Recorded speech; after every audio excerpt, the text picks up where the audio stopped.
అగ చూడే బాలయ్య వస్తున్నట్టున్నాడు. అబ్బా ఇక బాగా మాట్లాడేటట్టుండే. మీ అందరికీ నా స్వాతంత్ర గణ దినోత్సవ శుభాకాంక్షలు తెలియజేసుకుంటున్నాను. ఏమన్నావయ్యా మళ్ళొకసారి చెప్పు. మనం సర్వతంత్ర స్వతంత్ర. అయ్యా వచ్చిన స్వాతంత్రాన్ని కూని చెయ్యకు నాయనా, వేరే మ్యాటర్లకు. మన భారతదేశం ఒక గొప్పతనం ఏంటంటే రామ అది కూడా నీ నోటి నుంచేనా? 64వ స్వాతంత్ర గణ దినోత్సవ సందర్భంగా వద్దు బాలయ్య, నీకు దండం పెడతాము. ప్రపంచ పటంలో మన భారతదేశం తల దించుకునే విధంగా మీలాంటి వాళ్ళు స్టేజ్ మీదకి ఎక్కి మాట్లాడితే గిట్లుండకపోతే ఎట్లుంటది మరి? మన భారతదేశంలోని ఒక శాంత భద్రతలను ఎంత క్షీణిస్తున్నాయో దానికి ఒక ఉదాహరణ అది. మన దేశంలో కూడా ఎన్నో రోగాలు ప్రాచుర్యంలో ఉన్నాయి.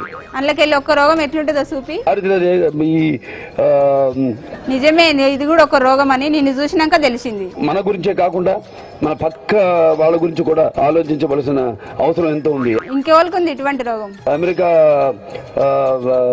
ప్రధాన ఏంది నాయనా? అమెరికా ప్రధాన అమెరికా ప్రధాని కూడా ఉంటాడా? ఉండొచ్చా? సినిమాల తొడను కొట్టినట్టు కాదు, ప్రపంచంలో ఏముందో తెలుసుకో. ఈ రోగం ఉంది. నీ రోగానికి మందేలా మరి? మనిషి తొందరగా చచ్చిపోతాడు. వద్దులే బాబు, గంత మాట ఎందుకులే. అందరు కూడా నా స్వాతంత్ర గణ దినోత్సవ శుభాకాంక్షలు తెలియజేసుకుంటూ సెలవు తీసుకుంటున్నాను. ఓ స్వామి, దాన్ని స్వాతంత్ర గణదినం అనరు, గణతంత్ర అంటారు. దురదృష్టవశాత్తు అది వంశ పారంపర్యంగా రావడం ఏమిటండి? ఏం చెప్తాం, మా కర్మ. జై హింద్.